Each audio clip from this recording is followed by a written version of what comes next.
Welcome back to Crafting a Meaningful Life. When you have a topic like crafting a meaningful life, it can engage about every single thing in the universe, right? Because all pieces are part of crafting a life. I have a guest this morning, and I don't want to get too teary-eyed yet.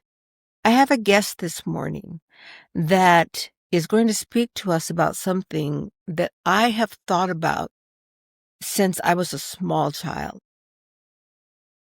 And I was a victim of bullying. I survived bullying. But there are so many people and so many children that I'm aware of, even that I was aware of as I was a victim. And how do we help that? How do we stop that?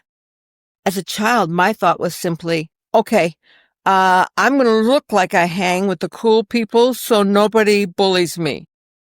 And I'm going to forget about all those other people that are being bullied now because I finally have found a safe place. And yet, it still bothers me. I have a schoolyard just behind me, and John loves it. He looks out there all the time and he's like, oh, look at those children laughing. He goes, I love to hear them playing. I look out there differently. Is there a child that's alone? Is there a child that's not included? What's the feelings in that child? It all depends on our experience, but it is time.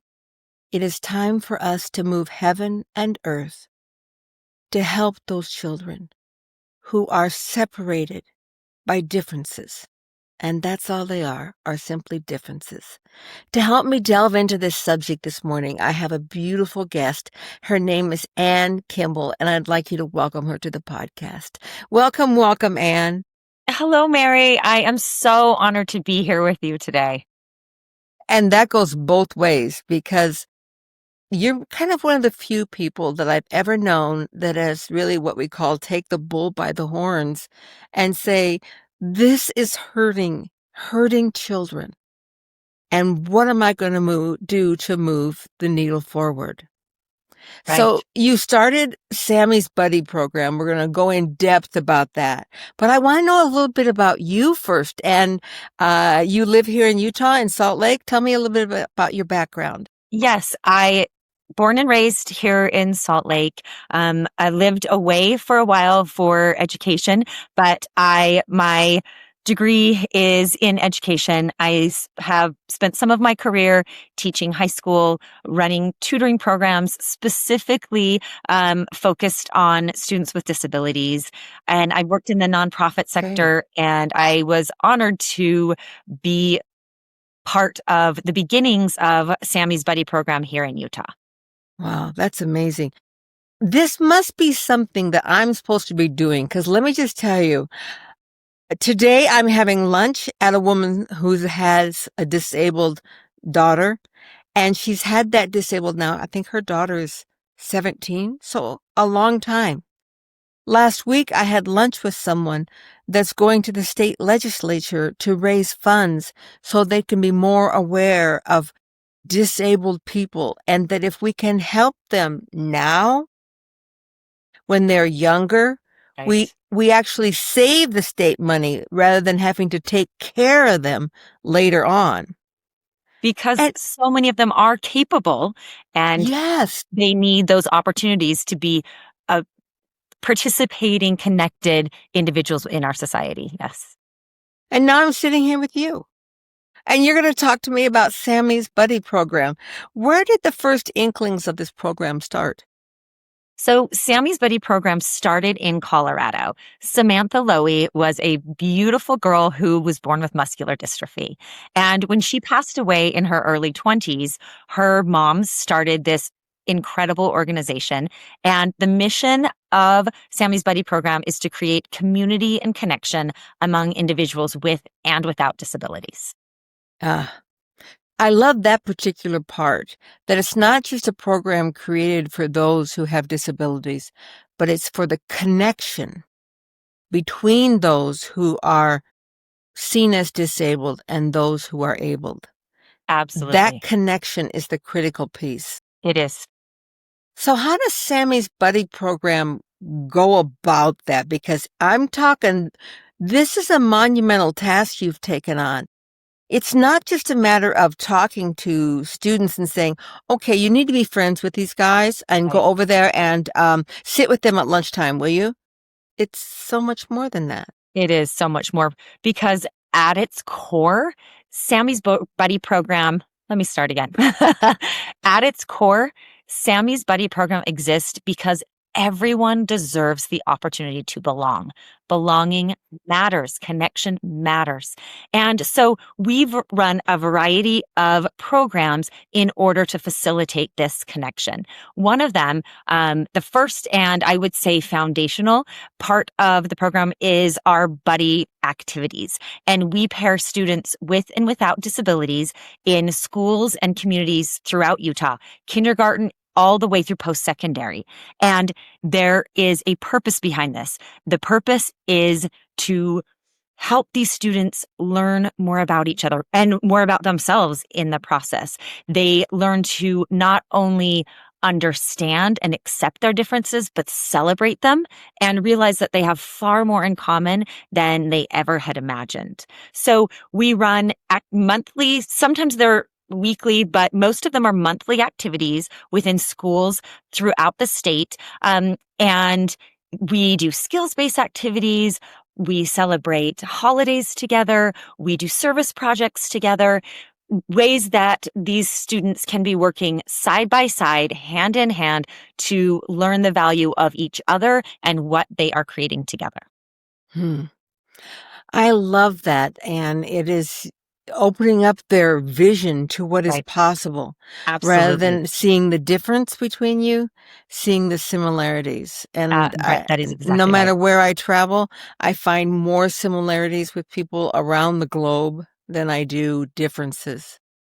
I think one of the things that needs to, we benefit from increasing in our young people is that they have feelings. People who have disabilities, sometimes we see as like, oh, well, they wouldn't really want to hang with us, or, because it just points how different, we're different, or they, they don't take long enough to pause to see that child within all of us. That when the student is longing to be included, so is the disabled student.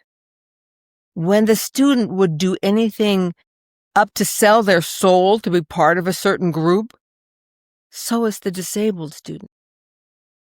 Every individual deserves to be seen, to be known for who they truly are.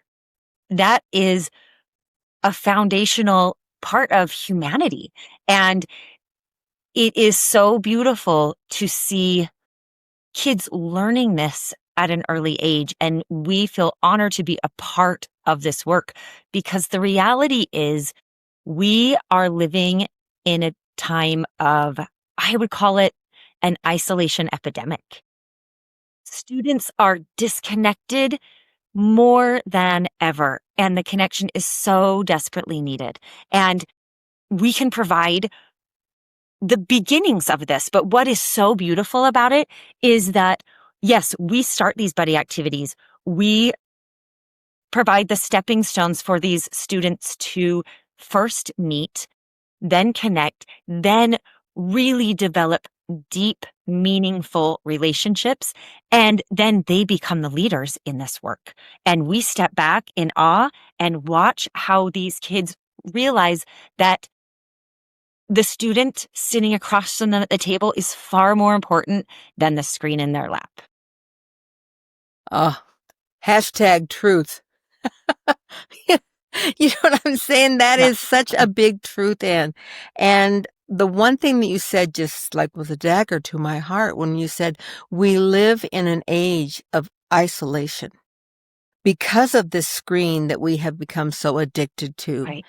And that the fears that we're experiencing in those screenshots when we're like, well, how many likes did I get? Or the FOMO, where it's like, oh, how come they went to the mall and they didn't invite me? Or what party was that? Or why are those people hanging out? And why can't I look that beautiful in my shots? And oh my gosh, it's just degradation, self-degradation every single day if we're not helping our youth lift out of that. Right. And creating opportunities for real human contact. And of course, this program started to benefit students with disabilities. That is where our founder, where her heart and passion Sure. began. And yet we have seen that, of course, it is just as beneficial for everyone Yeah. involved. I have a few stories I can share with you. One, we had a program in an elementary school, and we had a group of, this is a Title I elementary school, and the administrators were a little worried about some of these fifth grade students participating. There was a group of boys who, she said, I have been struggling with them since kindergarten. I don't know that they will be respectful. I don't know if they will be kind. I don't know if they will bully these kids with Hmm. disabilities. And what happened was simply magic. This was the first time that these kids had been looked up to, that they had been given leadership roles, that other peers were counting down the minutes till they got to be with them. And what happened is this group of boys who had been known as troublemakers before emerged as leaders.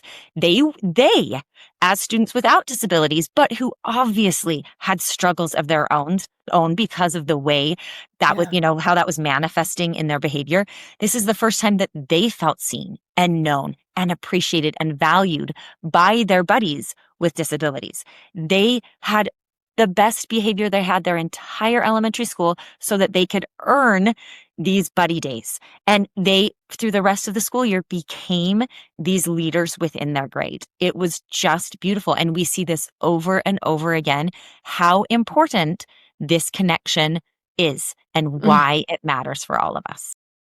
I think that is magical. That is just such the most beautiful story that you can imagine, that the boys, this group of boys who thought their way of being included was through getting attention through a negative thing, of bullying, Right. through being the actor outers. That sounds vaguely familiar to my childhood. But that here was a positive way that they could be known for great things instead of being known for things that were acting out. And they began to see value in themselves. And Yes. that was that mattered. That is where the shift began. And then the goal and the hope is that that is then carried on through the rest of their schooling, the rest of their lives. It may have been the first time that they felt like I matter in someone else's life. Uh, I matter in someone else's life. What a beautiful thing to come to the realization of. So it's one thing to ask a student, whether they're in elementary school or high school, to sit by someone at lunch, to talk to someone in the hallway. It's another thing completely, Anne, but you use this phrase to develop a deep, meaningful relationship with them, one that is in and out of school, one that is lifelong. That's a whole different ask. How do you begin with that? Well, this is the beauty and the magic of students connecting with and without disabilities, because some students might begrudgingly come to an activity because friends are participating, or they think they might, a parent had asked them to. But the minute they come, within the first 5 to 10 minutes, the magic happens. A shift happens. They aren't there because they've been asked to be there. They're there because they want to. They see this individual who values them. They see what this other individual can offer in life, in community, in their friendship, and they just keep coming back for more and more. They ask, can these students join our field trip? Can these students be a part of the assembly? They start taking these students to school dances. They want to connect with them outside of the school community, because this community of students with disabilities is the most joyful, giving, pure in heart community. And who would not want to be a part of it? And Yeah. so what happens Mm, is I love these that. initial lunch meetings, brief activities naturally turn into truly meaningful connections because of the beauty that resides within this community. I think you really hit it on the head when they, the probably the first time they feel valued, Yes. truly valued as another from another individual. It reminded me of my grandchildren. It's one thing to have grandchildren, but when you see the little looks on their faces when they arrive at grandma's house, and there's this special relationship. Grandma is a safe place. Yeah. Grandma always listens to me. Grandma is always fun. She is focused totally on me. And those grandchildren know that about me. And so when the door opens, they're like, "Hi!" They're so excited to see me. I think that's the kind of joy that people don't experience unless they, through this kind of program. When do you walk into school and have your friends go, "Hi! Oh my gosh, I'm so excited to see you. You're Come the, running yeah, across come running." and hugs, and yes, absolutely. And another thing, Mary, that I love is that once these relationships are developed, these peer buddies become advocates. They see and know the value not only in themselves, but in they're not just buddies, they're true friends with disabilities, and they advocate for them. They know that these students, their needs matter. They experience the same kind of difficulties that we all do. They have good days, they have bad days. They want friendships, they want responsibility, they want further education. They want to be a part of society and the community. And it's Yeah. beautiful to see these students recognizing these needs, stepping up and advocating, and for this to be a joint venture in creating a better community for all of us. So how do the parents react to this? That for me was a curious thought as I thought on that. What if my child came home and said, I started this new buddy program at school, and so at lunch I hang out with this guy, and I'd be like, "Oh yeah, awesome! That sounds wonderful. Thank you so much." And then 3 or 4 weeks down the road, he comes home and said, "I was wondering if they could come with us on an activity that we're going to go do, and uh, we'll have to make sure we have a special way to do this." But what are the parents' reactions to this? Are they like, "Fine and good, be your buddy program as long as it stays at school"? Or do you find them embracing as well? They parents absolutely embrace the program on all levels. Of course, parents of the kids with disabilities are thrilled for friendships, opportunities, advocates, and parents of our buddy program students without disabilities cannot be more excited about the fact that their students, their kids are engaging in meaningful work, that they are seeing their students create these opportunities. They may ask for some support from family members, from parents, but they can't believe what is happening and how this creates a culture that we all need right now. We know life right now is hard. It is hard for everyone. Everywhere we turn, there is conflict. There is divisiveness. And this is something that community, connection, belonging, being seen, heard, known, that these are universal truths. These are things that every one of us want. And of course, these parents are so excited to see these skills, this empathy, this compassion, this leadership emerging within their children. Y- I don't think that our government or our state legislatures had any idea of the long-reaching effects of destroying DEI. Yeah. Because when you just stop and listen to the words, really we're against having diversity?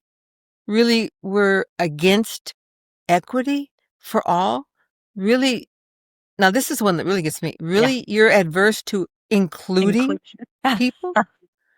And I saw, because I work at a lot of universities and colleges, I saw the direct results of that.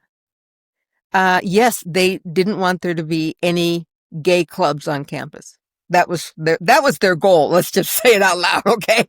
But what happened when you made that rule is then suddenly the Hispanic center went away. Right. And suddenly the center for women went away. And people were arriving on campuses like, I'm just supposed to fit into the mass, and I don't.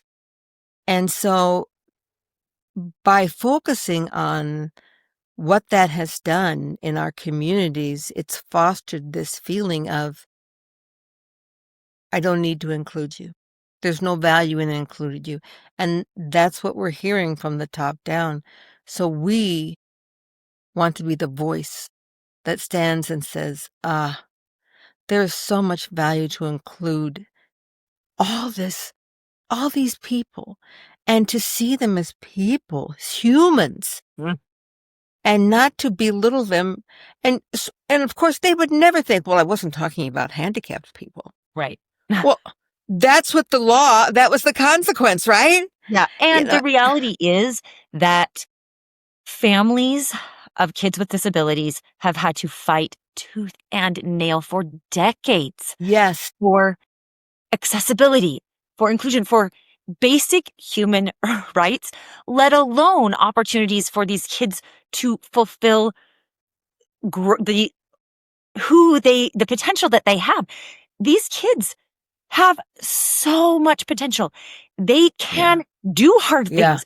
They can lead themselves, but parents and families have had to fight, and now they have to fight even more for resources, for accessibility, for a seat at the table. That is being taken away week by week. And their humanity is being stripped away. And so in some little way, as frustrated as I am on a weekly basis, I am grateful that we can be filling just a little bit of a gap in helping these kids be seen, known, heard, having their peers advocate for them and saying, this isn't right. Our peers deserve X, Y, or Z. How can we help make this happen on our own? If it isn't being fulfilled on a state level, what can we be doing as a community to support these amazing kids and families? Yay. And so maybe define for me and for my audience, how do you define a person with disabilities? And what are some of the examples when you talk about people with disabilities? What are they? Just physical? Are they mental? How do you define a disabled child? We have students with physical disabilities and intellectual disabilities, and the beauty of it is we welcome them all. We have many neurodivergent students within our group, both those who are in special education classes and in general education classes, who can use support and provide support. We have students we have students with Down syndrome. We have students with cerebral palsy and muscular dystrophy, a variety of disabilities. We have students who are dyslexic, who are deaf, who are blind. The disability does not matter. We see that as an opportunity to teach others about our uniqueness, and that provides an opportunity to connect and to show how we all have differences, but we all have similarities as well. Yeah, I love that broad spectrum type of definition, that in some ways, don't we all have some disability? Absolutely. And I hear people talk about autism, and I've seen that word enough, neurodivergent, and I'm like, okay, there's a definition for that word, because it's now the hot button word. It's everywhere because there's so much variety on the autism scale, on the autistic scale. And I was having lunch the other day with someone, and they said, "Well, I'm neurodivergent." And I was like, I didn't know. What do you mean by that? Like, you seem just like me, you know? And then she said, well, you're probably neurodivergent as well, Mary. And I was like, okay, I'll take that. That's probably fair. But she said, I'm autistic, but I'm high functioning autistic. So you're not aware, but I have to be careful of the situations I put myself in with that are high stimulation situations. And I get very shaky and nervous, and I can't perform or do what I want to do. And so give us a definition of this neurodivergence so that people are on that page when they see that. Yeah, well, it is it's autism or neurodivergence. It's a spectrum, right? And so that just means that brains function differently. Some individuals who are neurodivergent are hypersensitive to sound or texture or smell or taste. Some are highly sensitive to lights, to large crowds. Others, it affects the way they connect socially. So it is big spectrum. But when you had lunch with this woman, wasn't that a gift to learn about Absolutely. her, for her to open up and tell Yes. you that I am just like you. All of us, our brains function in different ways, but she has learned about herself things that work better for her, that are challenges for her, like we all do. And the more we're educated, the more we learn, the more empathetic we can be, the more Yeah.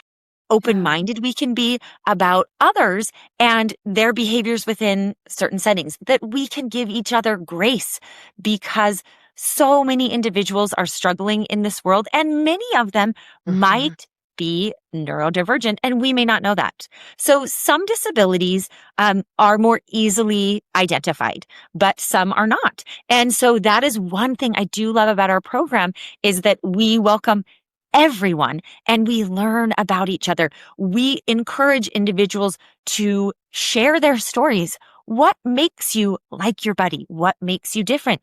Express what is hard for you. Let our group know how you can be supported, how you can be celebrated. And it's an education and it's a process for all of us, including me. It is an education for all of us.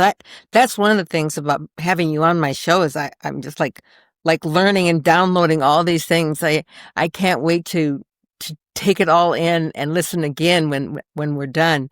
And so do you have a website that Yes. talks about this program, and how do people become involved?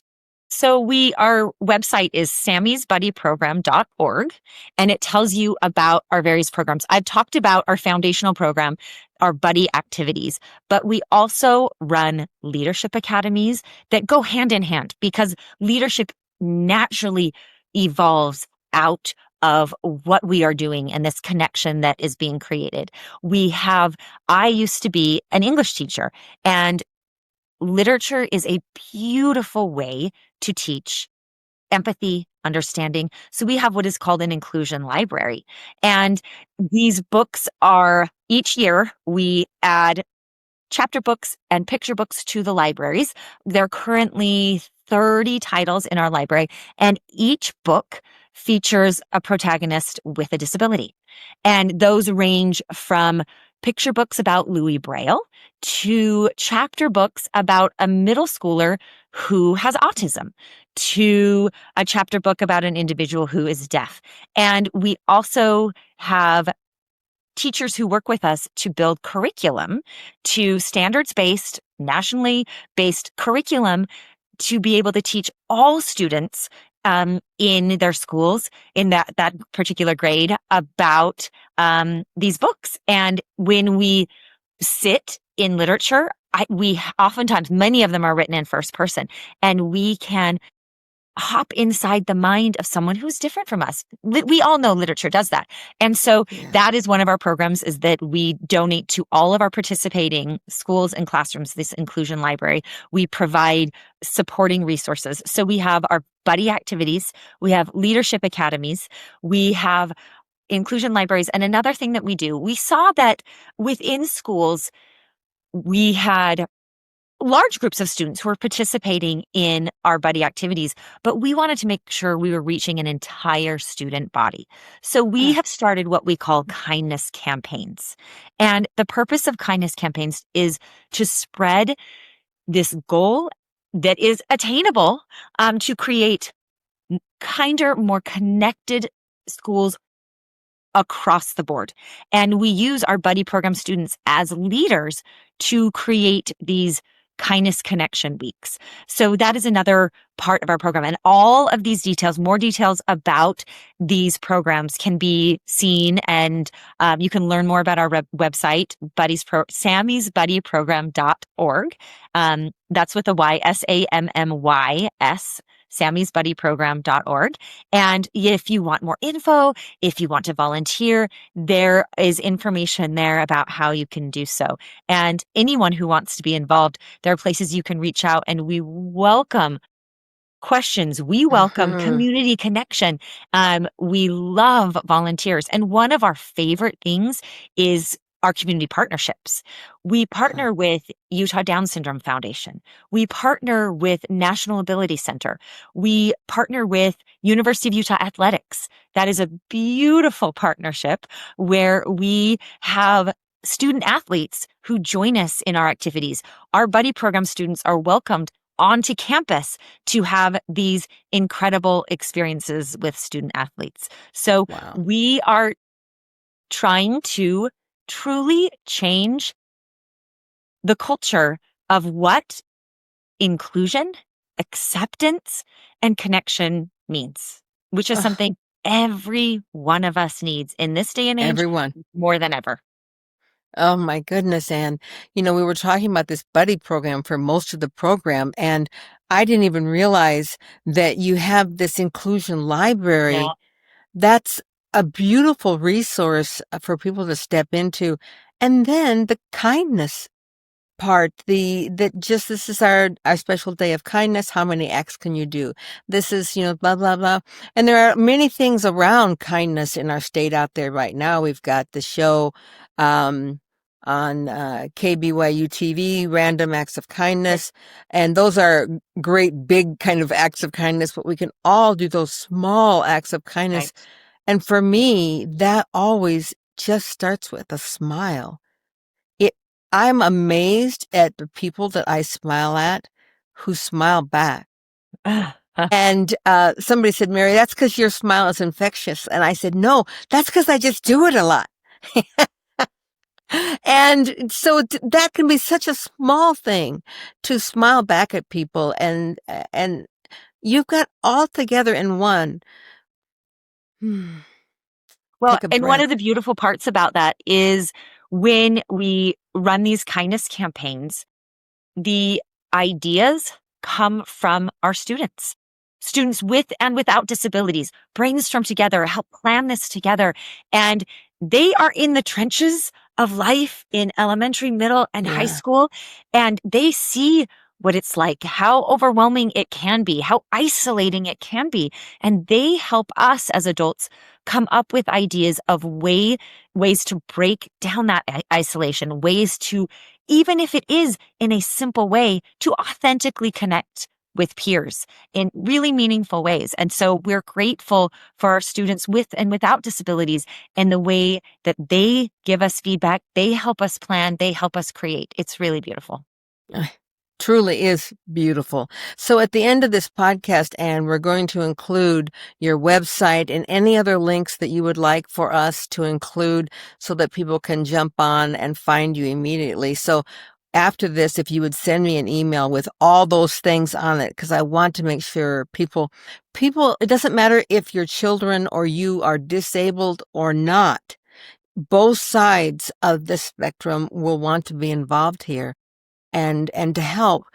So I know you're here in Utah. Are there any other states that you have this organization in?